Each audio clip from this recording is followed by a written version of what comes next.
Hello and welcome to the Dream Team Professor podcast. My name is Scott, and in this episode, we're looking at the top players to target in Game Week 12 Sun Dream Team. Now, I'm recording this on the Friday. We've still got about another week until the Game Week 12 deadline. We're in the middle of an international break, but I'm putting this one out early because I'm taking a bit of an international break myself. So if you have any comments, I might be a little bit slow getting back to you, but still drop them in the comments below. So we're going to start off with a fixture ticker from notonlyfpl.co.uk. You can go over there and have a look at this yourself. But this week, it's a European double game week in Game Week 12. Game Week 13, we have a Premier League double. These are always exciting. So all the Premier League teams will be playing twice that week. Game Week 14 is another European double game week. And then have Game Week 15, 15 and 16, where the Carabao Cup is spread over 2 game weeks. So in Game Week 15, most teams will be playing the Prem and Carabao Cup if they're in it. But Arsenal and Crystal Palace have their Carabao Cup match put into Game Week 16. Game Week 16 is also significant because it is the start of AFCON. So we'll have the players that are participating in that going off there, which will affect quite a few teams.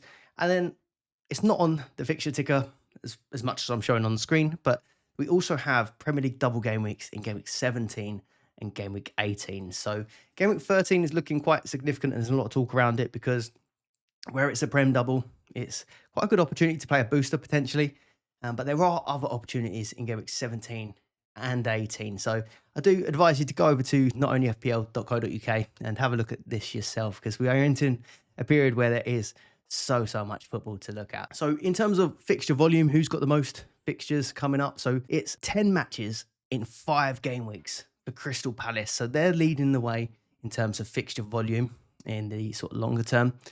Then we have 9 fixtures for teams that are participating in Europe, but also are in the Carabao Cup. 8 fixtures for those that are in Europe, but not in the Carabao Cup. And then all of the rest of the teams across the next 5 game weeks would just have the 6 fixtures. That's a Premier League fixture a week plus the double game week in Game Week 13. The only exception to this is Brentford and Fulham. So Premier League, and they do have Carabao Cup as well. So quite a lot to take in, but you can see here on the left-hand side, you just set the arrows on notonlyfpl.co.uk between a certain period, and it brings up the amount of fixtures there. So in this episode, I've highlighted Liverpool, Manchester City, Arsenal, Newcastle, Chelsea.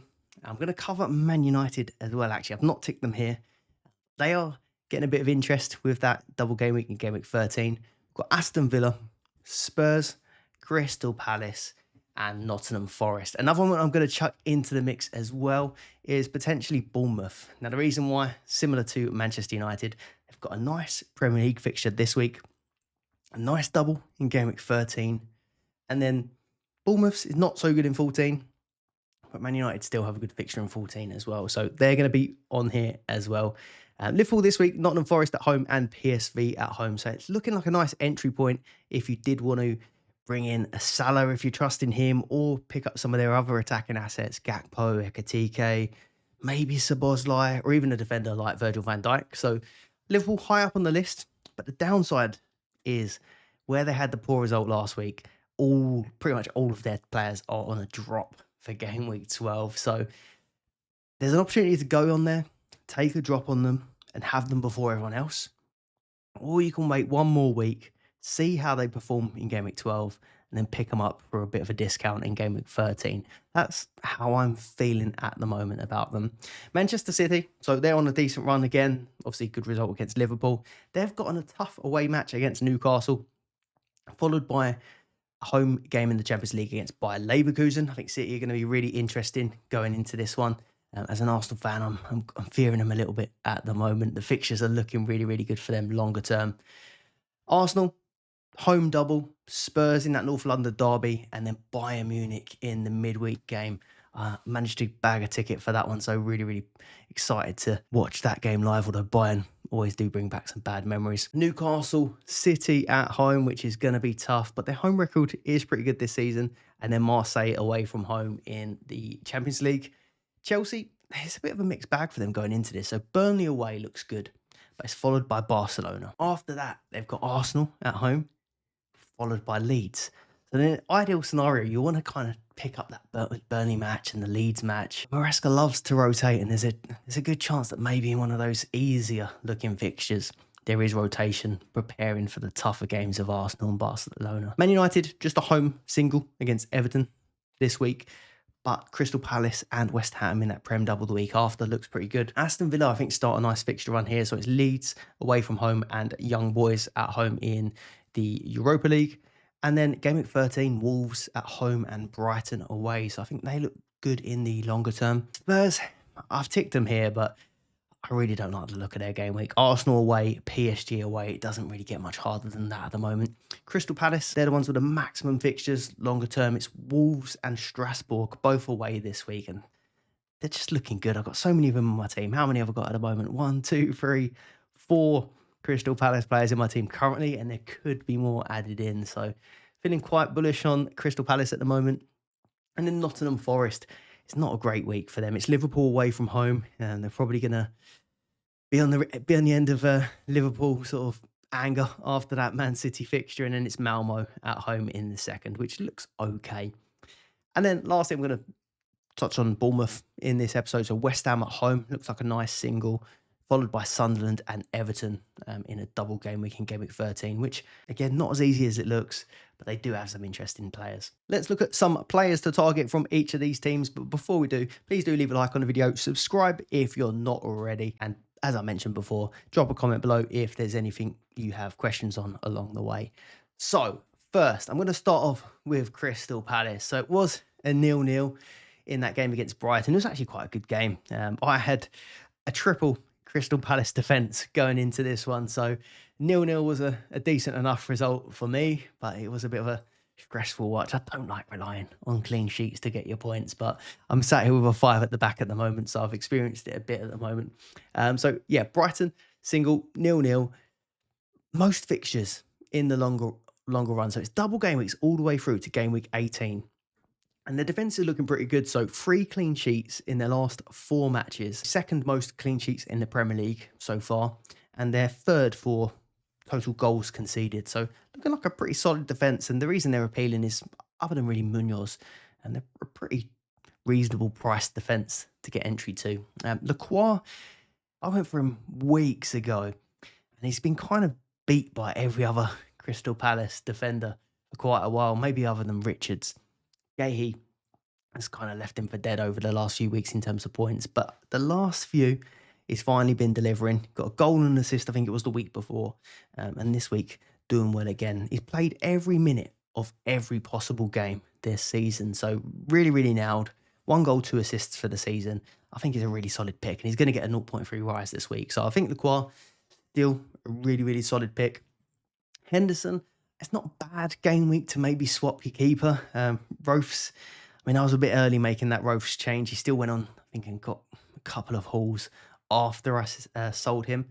But Henderson has come good over the last couple of game weeks, and he's on a 0.3 rise as well. So soon to be 3.8 million Henderson. So it feels like quite a good time to get on him. Fairly regularly getting 2 saves. And I've just mentioned they've got a pretty solid defence as well.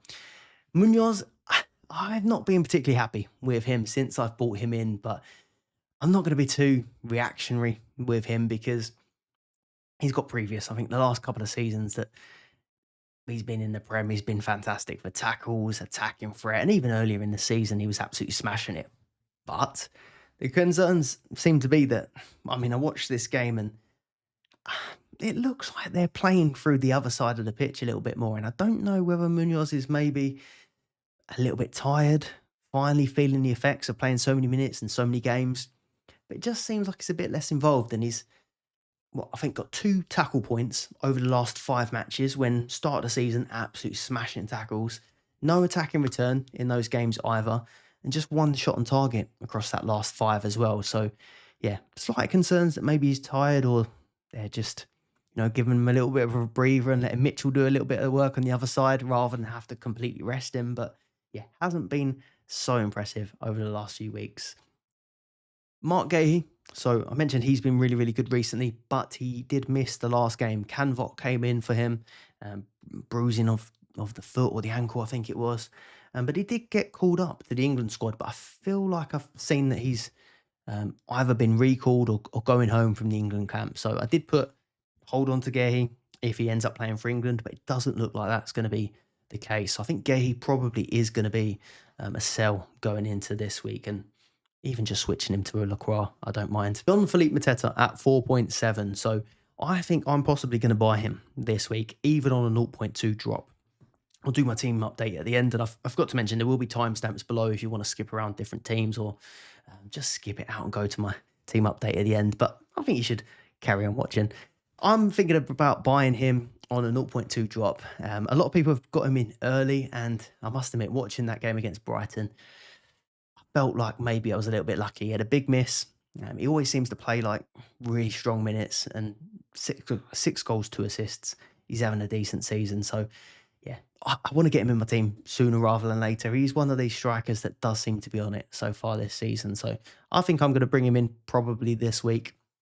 But Ismaila Sarr was the guy that I did bring in last week, kind of to cover Mateta, because although, they're the same price currently, there wasn't previously, but I couldn't bring in Mateta. I couldn't afford to bring in Mateta because of my formation. I couldn't bring in that extra striker this week. So I tried to cover it with Sarr.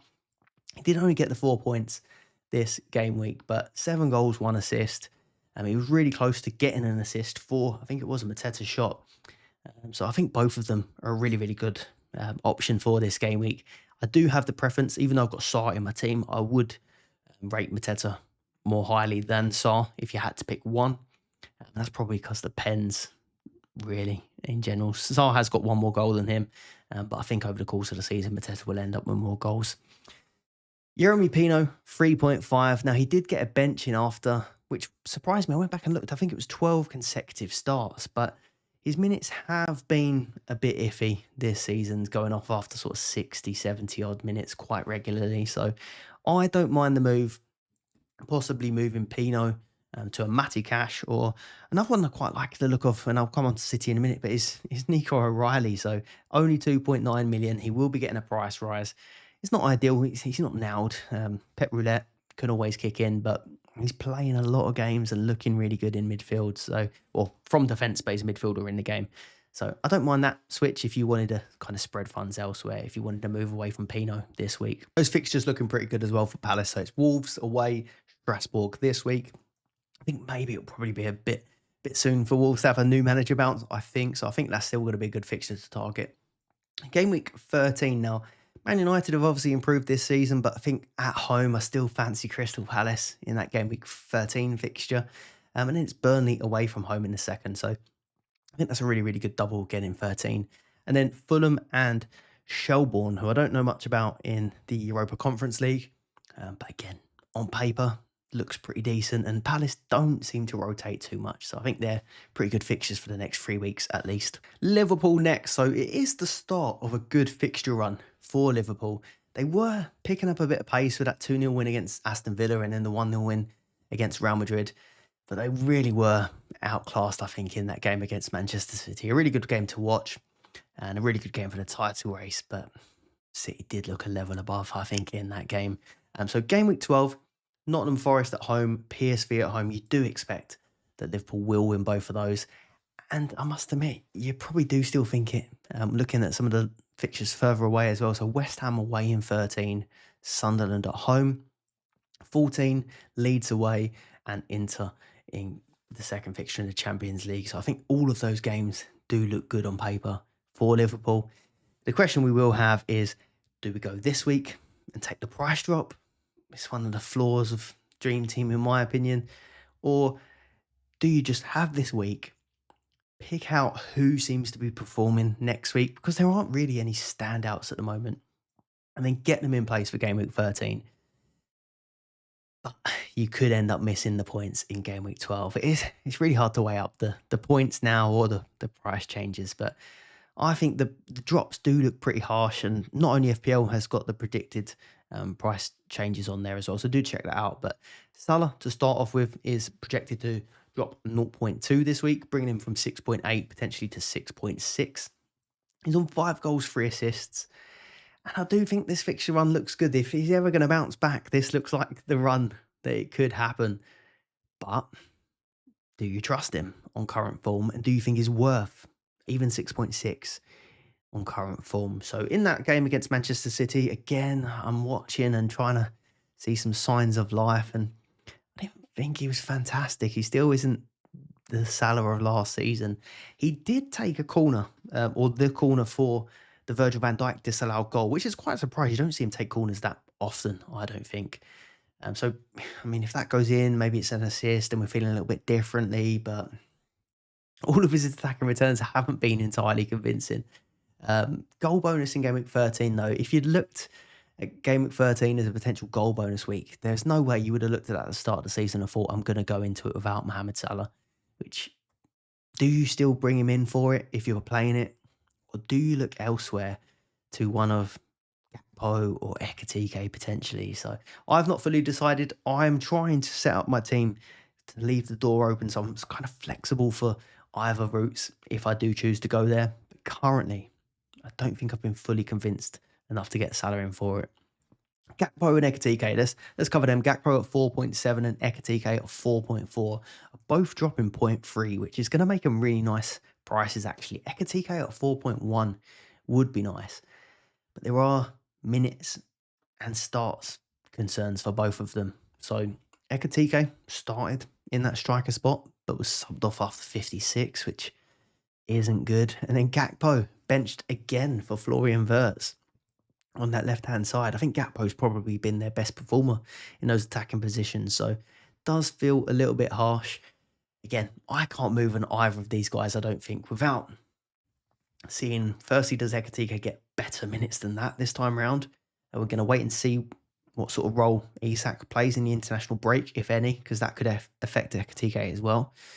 And then does Gakpo carry on starting? I think he should be starting in that left wing spot, but is he going to keep trusting Florian Wirtz? I don't know. So I think currently it's probably best to just wait and see what happens in game week 12 and then make a decision in game week 13. But I do feel like there will be points for these guys.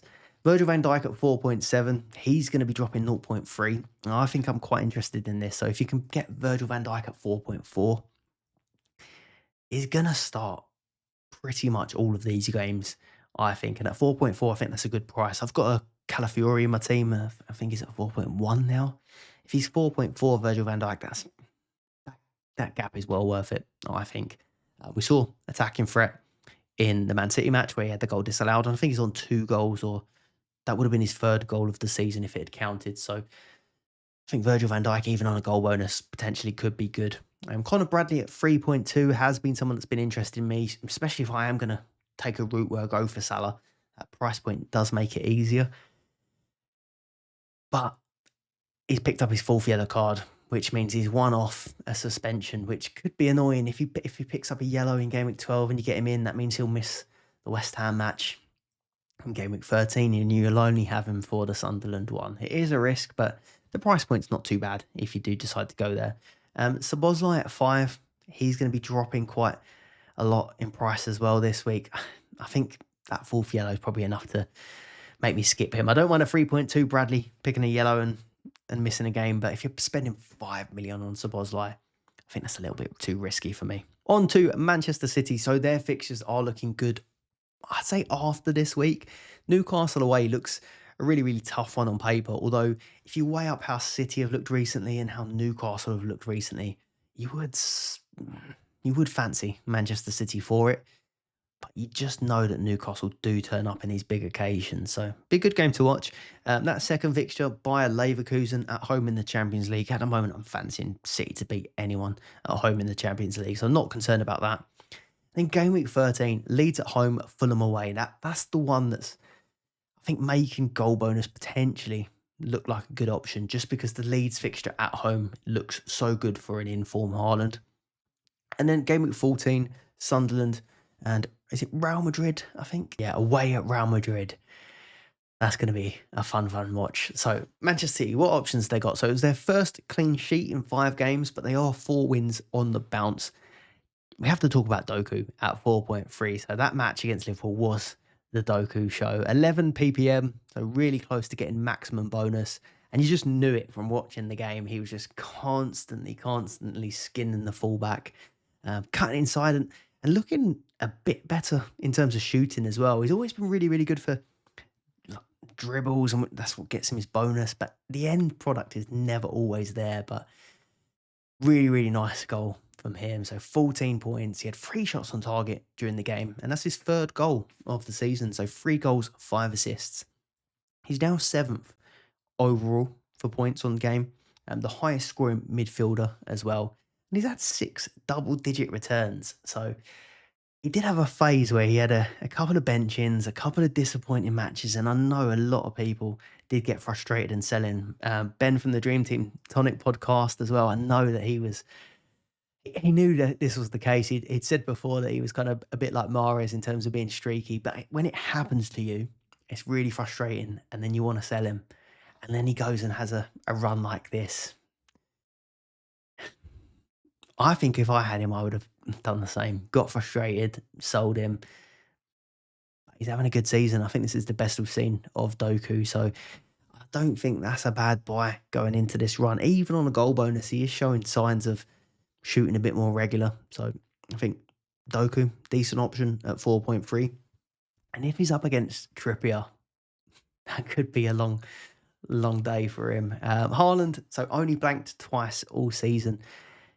Ridiculous. 1 goal, 7 points. Quite a low return for him, but that was because there was a penalty miss in there as well. So it could have been much, much more. I think if he did go against Haaland and your captain returned, obviously really well done, but I think you'll be feeling a tad bit fortunate that that penalty didn't go in. It didn't look like that convincing of a penalty either, but 19 goals for the season already in 15 matches. It's going to be so hard to go against him with the captaincy. We'll have captaincy at the end as well. Timestamps below. Phil Foden, 5.3. Now, he had a really good return a couple of matches ago against, or a match ago against Dortmund in that 4-1, picking up a brace. I imagine a lot of people did jump on him after that for the price rise and for the good fixture run. Typically blanked with a 3-pointer in this one, but I wouldn't be too concerned. I think the minutes are still good. He still looked pretty good in the Liverpool game anyway, albeit maybe a little bit deeper than usual. But 0.1 is projected. It's not bad. And you're going to want him for game week 13, I think. Out of all the sort of attackers they've got, bar Haaland at the moment, I think he's the one that looks like he's going to play the most minutes and has the best chance of starting too. So I think I'd hold on to Foden. Looking a bit more at the defenders, it's not the best double game week, I don't think, for defence. So I wouldn't be surprised if Newcastle do score in that game week 12 first fixture. Leverkusen, possible clean sheet there, but I think arguably the start of sort of game week 13 looks like the run that would be best for the defence. But Matthias Nunes, 4.2.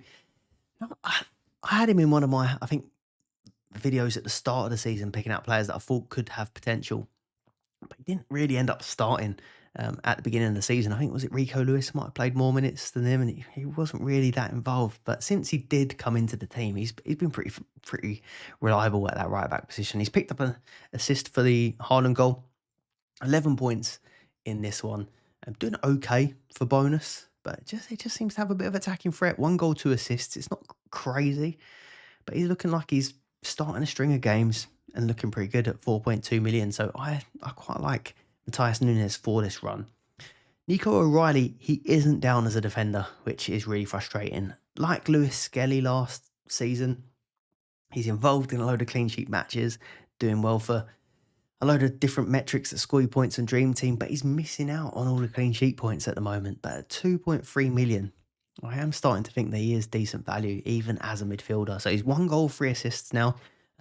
Played for England last night, and yeah, stole Skelly's spot actually in the team. But he's on a 0.3 rise, and he's had 3 starts in a row now. So a lot of people did sell him or were put off of buying him because he had 3 matches on the bench recently, which was kind of strange. But O'Reilly, 2.9.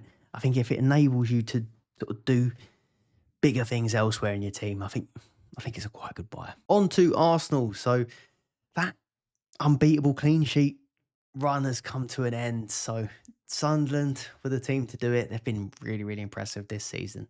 So 2-2 draw.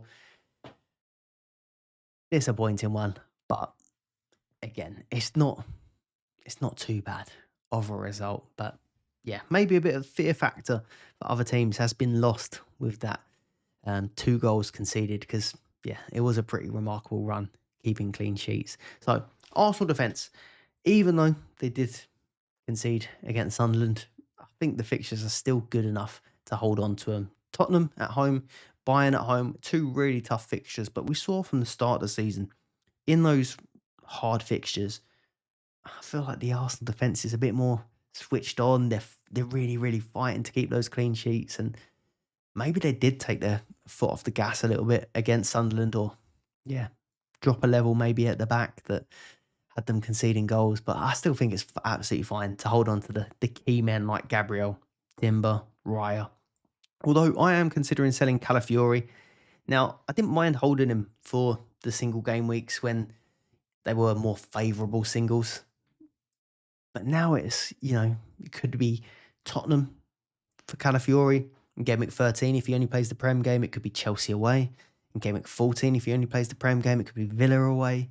If he's missing out on that second fixture and he's got a reasonably tough first fixture, I think it could be a sell. So I'm considering selling him because it looks like Hincapié and Skelly are going to be starting the Champions League matches. So I think he could be a sell. Bukayo Saka is definitely a buy for this period. So 6.4 million, picked up his 6th goal of the season. So joint with the likes of Gyökeres or Mateta for goals. On penalties, he's third for shots on target in the entire game as well. So finally looking like he's back to his best, I think, at the moment, Saka. A nice goal last night as well. So yeah, I still think that if you've got him, you hold him. But if you haven't, I think he certainly is a buy for this week if you can get there. Because, yeah, with a 0.3 rise, that price is going to get away from you. Marino, if you went there, did get an attack in return. Just the 6 points and the assist. I wouldn't personally be hanging on to him. I know there could be a price rise now, but I think if Gyökeres does end up coming back, I think Marino will take his place back on the bench now. And there could be reinforcements coming back for Arsenal with Havertz, Jesus quite close. And I know it's not the same position, but even Madueke is coming back in the team now. So there's going to be a lot of options there. And I think Marino will be dropping down the pecking order. So I would probably take my points and sell Marino. Trossard at 4.7 has been interesting. So 4 goals, 4 assists now for the season. Really nice goal against Sunderland. He's had a good season. Got a contract extension. Well, no, not even a contract extension. He just got a new contract with a price rise. A price rise. They've got Dream Team on the mind. A pay rise. And yeah, seemed a bit bonkers to me, but maybe that bit of pay has taken him up a level as well. So Trossard does seem to be performing and scoring those goals. I just would wonder with Madueke and Havertz close, will he have a bit of a knock on and possibly go back to playing sort of 1 a week? But at the moment, Trossard looking pretty good too. Aston Villa, now they start a good run with Leeds away, Young Boys at home, followed by game week 13, Wolves at home, Brighton away, which looks like a nice double, especially if Wolves still haven't sort of bucked their ideas up. Game week 14 a little bit tougher with Arsenal and, is it Besiktas? No, Basel for Aston Villa. So I think this looks a decent run, probably bar the Arsenal match. So game week 12 and game week 13, definitely an opportunity. And an opportunity for maybe some cheaper defenders. So Matty Cash at 3.6 is someone that I'm interested in. He's Villa's highest scoring player. He's got 2 goals, no assists yet, but he has been taking a few set pieces. Tielemans is due back, but I'm pretty sure Cash was taking some of the set pieces even when Tielemans was in the team earlier this season. So Cash seems to be a decent option at 3.6. And you can look at points per million as well on not only FPL stats, and he's really high up. So good value for money, Matty Cash. 22 tackles, 6 bonus, which is it's okay. It's not amazing, but he's also second most shots on target out of the defenders. And only 1 big chance created though. So he's doing a bit of everything. The only downside on Matty Cash is the last 2 European fixtures he has had, did not play, but I think one of them was did not play and the other one was a substitute appearance. So he doesn't seem to be nailed for 2 games a week. I don't know if that was just, I think the games were either side of Liverpool and Manchester City. So maybe it was just keeping him fresh for the tougher games. But it's just something to keep an eye on. He may not be nailed for 2. Lindelof has been playing at right back. I do like Konsa I do like Konsa at 4.3. Typically, I would choose Konsa as a better pick than Cash. But if you are sort of leaving your options open, possibly for goal bonus, I think Matty Cash has definitely got more goal threat than Konsa. But Konsa's so reliable for bonus points. So he's the fourth highest bonus scoring player on the game. Really steady. He's only got one assist and he's only had one shot on target. So not much attacking threat there. But normally, Konsa with that sort of bonus point potential would be the pick I would go for over Matty Cash. I keep kind of waiting to see if a Rodgers or a Watkins is going to kind of come into form. I think Rodgers has looked okay recently, but not 5 million okay. And Watkins has just been nowhere recently. So not really liking many of the attackers at the moment, but I would be open to it if one of them started to show a bit of potential for this run. Chelsea up next. So they've got Burnley away from home, followed by Barca. And like I mentioned, Game Week 13 is Arsenal at home and Leeds away. So a bit of a mixed bag there. The two fixtures that you'd want to get is Burnley and Leeds. But I don't fully trust Maresca when it comes to rotation. He's been rotating a lot in Europe. And what's to say he's not going to rotate maybe in one of these Premier League matches, aside from Barcelona and Arsenal. So yeah, a little bit worried.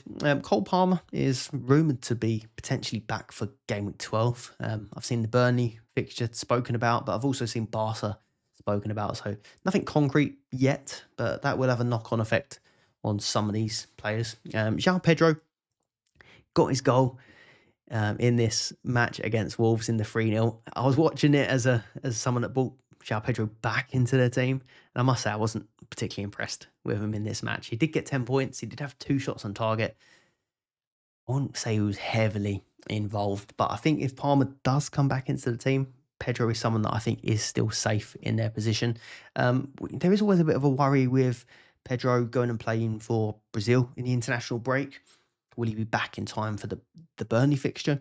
The Burnley fixture is an early kickoff, but the Brazil friendlies are taking place in London and France, so it's not the usual kind of international break that we'd have where you're worrying whether your Brazilian players are going to be available to play in that early kickoff. So I think Pedro will still be fine for the Burnley match, but I wouldn't be surprised if he's rested in maybe one of this next 4. And you just know it's probably going to be a Burnley or a Leeds, and then playing the 2 tougher fixtures, I think. I'm going to keep him, but come Game Week 13, I might see someone that I think is a little bit better.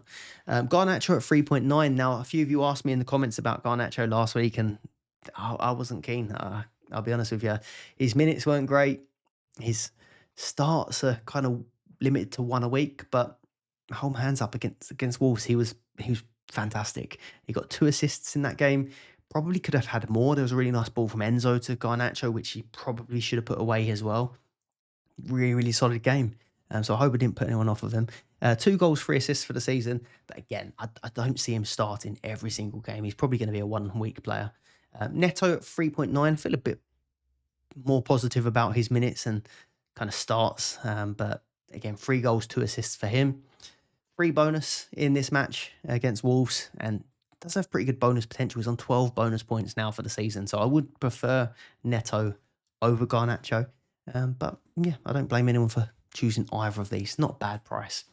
Defensively, I would love to have a Chelsea defender for this run. But again, I just don't really trust anyone when it comes to rotation. You've got James, who Maresca had said he's ready to play 3 times a week. And he played that back-to-back games, which was a surprise. And I just couldn't see him starting 3 in a row. And yeah, he was left out or benched for the Wolves match, and Gusto played. Gusto actually got his first career goal in that Wolves match. I've always associated Gusto as being a really attacking player, so I was quite surprised to see that. 15 points for Gusto, 7 ppm, so really close to getting 3 bonus points. But yeah, I can't really choose either of these and feel confident they're going to start every game. Sometimes they start together with James starting in midfield, but again, if Palmer comes back into the team, is that going to knock Enzo back? And then is it going to be Enzo and Caicedo deeper? And then is that going to stop James from playing in that midfielder role? So A lot of unanswered questions. I don't feel comfortable with either of them. Chalobah is only playing once a week at the moment. Maybe that will change with the midweek games being a bit tougher. Correa is probably the most nailed, but even he hasn't been immune to rotation. So personally, I'm gonna I'm gonna avoid that Chelsea defence, especially when you can get someone like a Virgil van Dijk that is gonna play every game. Enzo Fernandez is in a lot of teams. I think he was really close to an assist, like I mentioned, for Garnacho. Had a couple shots on target as well. People will be wondering, is it worth keeping? He's had a few injury problems. I think he didn't go away with Argentina. I think he's going to be all right. I think he probably is going to start that Burnley game. And I think unless you really, really need the money elsewhere, I'd be keeping hold of Enzo. But Caicedo, on the other hand, I think people will be getting a little bit twitchy. I think I'd rather have Enzo than Caicedo at the moment. And yeah, I think you've just got more routes to points at the moment with Enzo. And are those goals that were happening earlier in the season going to continue for Caicedo? So I think Enzo at the moment is the better pick, and Caicedo probably is going to get a drop, I think, this week. So I'd be selling Caicedo and maybe keeping Enzo. On to Spurs. I don't want to spend long on Spurs, not because I'm an Arsenal fan, but I just don't think their fixtures are very good. Arsenal away from home and then PSG away from home in game week 12 doesn't look great. Gets a bit better in 13, Fulham and Newcastle double, 14, Brentford and Slavia Prague, both at home, but there's no one standing out at the moment. I don't think it's a week to buy. And is it even a week to hold your Spurs players? If you've got Van der Ven, obviously he's been getting you a load of attacking returns, but just the 2 points in this match, he will be getting a drop, although you've probably had plenty of rises out of him. And then Porro 5.1 is going to be dropping 0.2 as well. I don't really see a clean sheet against Arsenal. I don't think that's my bias. And I don't see a clean sheet away at PSG either. So I think they're probably a sell for this game week. Udogie is kind of coming back into the mix a little bit as well, building up his minutes. So I do feel that there will be the odd little bit of rotation for Porro, although his minutes have been really, really good this season. So yeah, bit of a worry. I'd probably sell my Spurs players. Kudu should be back after the international break, but didn't play in this match against Manchester United. But again, at 4.8, is there better out there with better fixtures? I think there probably is. Paulinho, he may scrape a hold for him if you've got him. So his tackles have been incredible. Highest tackles on the game at the moment. But again, a 0.3 to get Doku instead of Paulinho. Or maybe a Consa with better fixtures. Or the upside of João Pedro with Chelsea's fixtures. I think there are options around there. So it's been good though so far, Paulinho. But I would be tempted to go elsewhere. Don't try this one. I won't be doing it myself, but I know some of you will be thinking about it. Richarlison, 2.5 million. If you really, really, you must be in a terrible situation to even consider it. But if you only have 2.5 million to spend, Richarlison may not be the worst. 4 goals, 2 assists for the season. And Kolo Muani picked up an injury in that match against Manchester United. I won't be doing it, certainly, but 2.5. Newcastle, so yeah, it's a tough double. Manchester City at home and Marseille away. But like I said, the home form's been really good. 5 wins in a row at home, but just 1 win in the last 7 away. But City, I think, probably could be the ones that sort of put an end to that streak. I hope I'm wrong. But Burnley's suspended after his 2 yellow cards. Lewis Hall, 3.7, may come in, but I don't think you're going to want to buy him on a 0.3 drop. But if he does drop to 3.4, I think Lewis Hall will be really, really interesting. But you just got to just hope that he stays fit. But if you can get him at game week 13, Everton away, Spurs at home, I think that looks good. But you just know he's going to rotate with Burn, I think. Livramento's possibly back for City. But will he get thrown straight in against Manchester City? Probably not, which means it could be a Trippier versus Doku scenario, which I don't see ending well. So, yeah, I think defensively it feels like a sell. I've got Malik Chow in my team, who's been really, really good, to be honest. But I'm even not fancying this double game week for him. So I think he's probably going to be a sell for me. But if you can get through this game week after, it looks pretty good. Voldemade, he did pick up an assist in this match in the 3-1 loss against Brentford. 5 points, decent return, but he hasn't looked great the last couple. Probably would take the points and run on Voldemar Day at the moment. He is looking a little bit tired playing in that striker spot. He probably wasn't, well, they probably thought that Johan Wissa would have been playing a lot of minutes, but Voldemar Day has been relied on, and it does seem to be taking its toll on him a little bit. So 13 and 14 look good if you again can get through game week 12, but I probably would sell him as well. Harvey Barnes at 4 million, so fourth goal of the season. But Anthony Gordon, I think it is quite close to him coming back in game week 12, so not nailed for 2. And I think at 4 million is just not cheap enough to take a punt on. Nottingham Forest, I don't love their fixtures this week, so it's actually been a bit of a turnaround on results. So they're unbeaten and 3 now. They've not been fantastic. A 2-2 draw against United, 0-0 against, was it Sturm Graz? And then 3-1 against Leeds. So kind of turning it around, but I think not entirely convincing. And it's Liverpool away from home next, which I don't think is great. But in the longer term, Malmo, Brighton, Wolves, Everton, I think that all looks all right, to be honest. Williams at 3.7 has been really good. Probably one of the best value for money defenders at the moment. He's second highest for bonus, third highest for tackles out of the defenders. But he's on 4 yellows and it's just a little bit off-putting. If you've got him, you'll probably like him this because I don't think many others want to go there, and he's performing really, really well. And with Dyche, you'd imagine there's going to be more clean sheets coming soon. His minutes are really good, even in the doubles. So, yeah, I don't mind that. I just know that when I bring him in, he will get that suspension. Talking about bad luck, Elliot Anderson at 4 million. So I took him out this week, trying to hope for bigger and better things. And he's picked up his first goal of the season. So he's been really reliable for tackles, really reliable for bonus all season, but really doesn't pick up many attacking returns, especially goals. But in this match, there was a slight injury doubt over him as well. Missed the Europa League match the week before, but it was just a precaution. But I kind of convinced myself that I was going to sell him by that point anyway. Anyway, Jesus had gone off, who has taken pens for Nottingham Forest, and Gibbs White had gone off 1 minute before the penalty. And up steps Elliot Anderson. Gets a 10-pointer in this game. Actually, no bonus, which was a surprise. But I don't expect that Anderson is going to continue taking penalties, but he's going to get a 0.3 rise this week. I do like him as a pick, but I just don't see those attacking returns coming as regular. Someone I might end up bringing back, but currently not for me.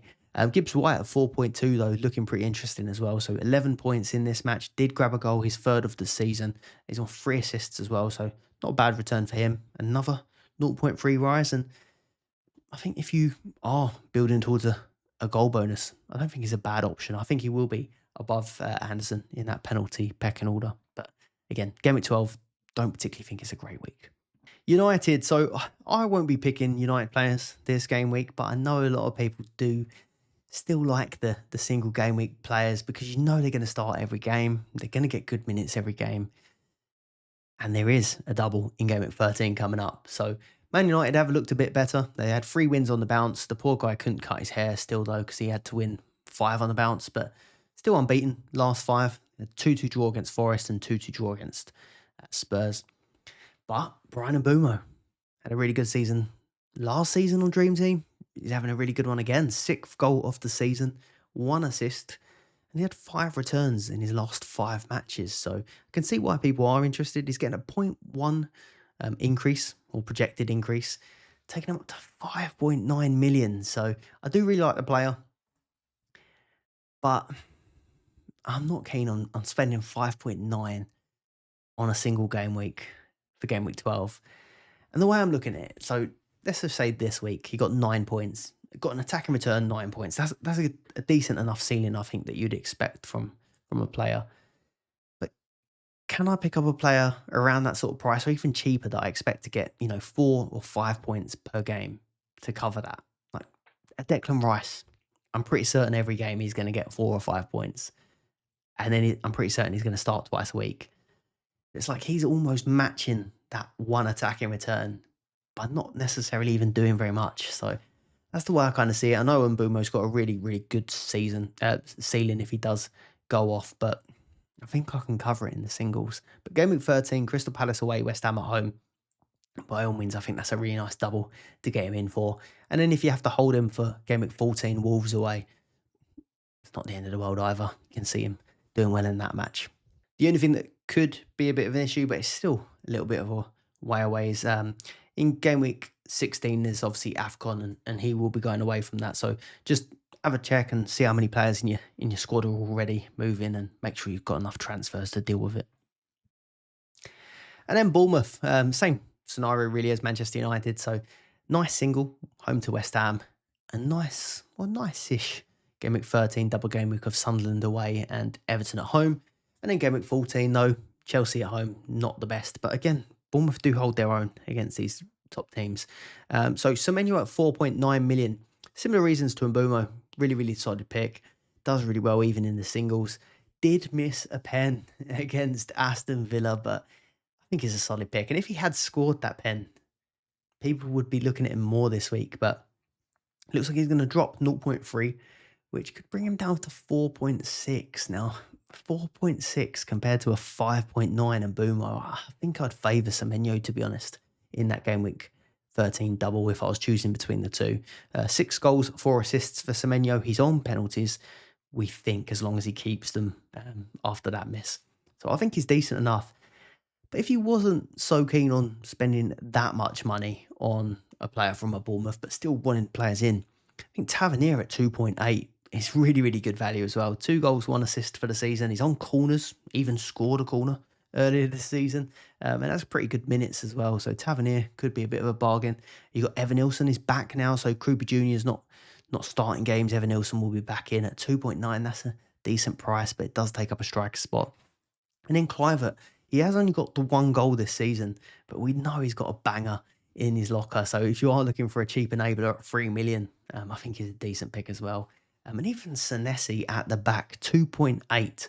Now, if you're looking at just West Ham and then maybe this double of Sunderland, Everton, I don't think that's terrible. If you're trying to fit in, I don't know, a Salah or someone in your team and you need someone really, really cheap. Captaincy and boosters. Now, this week feels like it should be a week that you can take on Haaland. So away at Newcastle, tough game on paper. And then Leverkusen at home. I think we all know Haaland is dangerous in these Champions League home ties, but it looks like there could be fixtures elsewhere that are targetable. So Salah, home double, Forest and PSV. Last season, Salah, you'd be all over that, I think, over this Haaland double. But Salah's not been reliable, and Haaland's been really reliable with just 2 blanks all season. So I wouldn't have the confidence really to go with Salah this week. And also, I mean, I used my 12th man on Salah earlier this season in a European double game week, and he was benched. He was benched for it. So there's that. And there was a second occasion where he was benched in Europe as well. So it isn't guaranteed that Salah even starts them both. Bukayo Saka, I think he's the most informed alternative captain. So it's a home double, which is always nice. The actual matches themselves are not great. I think he'll do well against Spurs in that Premier League home match. But Bayern Munich is always going to be tough. It's at home, but it's always going to be a tough game. But Saka, in form, he's taken plenty of shots. He's on penalties. He's got corners. We've got great threat from the corners. And he gets bonus points. So I think Saka's probably the multiple routes to points and the informed alternative. You have got Mateta, who's got Wolves away and Strasbourg away. He's in okay form himself. But he's got a lot of 2-pointers, I think, in him, Mateta, which you kind of don't want in your captain. And in his last 6 matches, he's had 4 matches where he's hit a 2-pointer. So I don't know if that's really captain potential. Pedro and Enzo would be the options that I'd look at for Chelsea, for sort of Burnley and Barcelona. But I think the Barcelona match alone is enough to put you off. And then will there be some rotation in the Burnley game or early subs maybe with Barca in mind? So for me, it'd be between Haaland and Saka. The fixtures are there for Salah, but I just don't think the trust is. To my team update then for game week 11 first. So Let us know in the comments how you got on for Game Week 11. Drop a like on the video as well if you haven't already. So Game Week 11, I got 74 points. I'm starting to bounce back after a couple of poor weeks. I was up at 10k a couple of game weeks ago. Dropped to 6.9, I think it was last week. And now we're up at 4.2k. So there is a bit of progress. 1,178 points. My transfers gained me 4 points this week. So I already mentioned that Elliot Anderson I sold before getting that penalty. So 10 points for Anderson, and I replaced that with Sar's 4 points. Or let's say Pedro's 10-pointer, cancelled that one out. And Sar replaced Anthony Gordon, who didn't play, so that was a 0. And Sar got 4 points. So actual transfers, not fantastic, but I think the rest of my team's done pretty well. So I got that triple clean sheet from Crystal Palace, Henderson with 9, Lacroix with 8, and Munoz with, again, a little bit of an underwhelming 7. Arsenal double defence didn't come through against Sunderland. So Timber with 2, Calafiori with 2, and then Malik Chow. Bad day at the office for Newcastle, just the 1 point for him. Phil Foden didn't really do much this week, but he can be forgiven after his last game week, 3 points. Saar with 4, and Bukayo Saka with 14. Now, if I had have gone for a differential captain, it would have been Saka, and it would have paid off this week. So fair play if anyone went there. But I went for Erling Haaland in the end. Just the 7 doubled to 14. But again, that penalty goes in. It's another mega haul for Haaland. So not too worried about that decision. And then João Pedro, hokey-cokeyed him. So I went for him in that Sunderland fixture and he didn't deliver. I took him out again. And then he'd had that match against Spurs where he was on fire. So I decided I was going to bring him back in again. And he did reward me with a 10-pointer, even though he wasn't entirely convincing. So what am I thinking about for this game week transfer wise? Like I mentioned, it's Friday. We've still got just over a week until the deadline. So things probably will change. More information will crop up, but this is broadly what I'm thinking. So I'm stuck with this 5 at the back at the moment, which was only supposed to be short term, and it's becoming a bit of a problem with some of my moves, blocking moves of like position formation related. So I want to get rid of it sooner rather than later, really. My team value is looking okay, actually, after a decent enough week. But I've got a few drops at the back with Timber minus 0.2, Calafiori minus 0.2, Chow minus 0.3. So I kind of think I want to fix that, I think. So Malik Chow, tough fixture. And Calafiori probably is only going to be playing 1 a week and the fixture's looking a bit tough. So I think these might be the 2 that I'm going to replace. But overall, the things I'm wanting to do to my team, get rid of this back 5, keep building the team value, because I feel like I'm at 55.4 at the moment, but I do feel, although that looks okay, I do feel like I've fallen behind in some of the competitive leagues in terms of team value. But I still want to attack these short-term fixtures because I think there's some really nice fixtures to look at this week. But as well as that, I want to keep my options open for game week 13 in terms of a goal bonus. I've already used 2 boosters and probably wasted 2 boosters, to be honest. My max captain was okay, but my 12th man, like I mentioned, was Salah, and it didn't do very well. So I do want to make sure that I do okay with this goal bonus, and I think game week 13 is a good week for it, but I'm not 100% on board with it. So my moves are going to kind of leave the options open for it, but I'm not completely tied to it. So this is what I'm thinking. So Malik Chow and Calafiori out. So Calafiori likely only gets Spurs and probably a 1 a week player at the moment. So I don't think I need to keep him for the double defence currently. I think I will be at risk of people that have got the Arsenal blocks and the double ups, but I think I can get away with it for now. I'm looking at replacing him and Malik Chow, who's got a big drop coming in. It's Man City next, so I don't think that's great. So this week, I'm going to change formation, I think, to 4-3-3. I'm going to bring in Jean-Philippe Mateta. I think his fixtures look really good with Wolves and Strasbourg.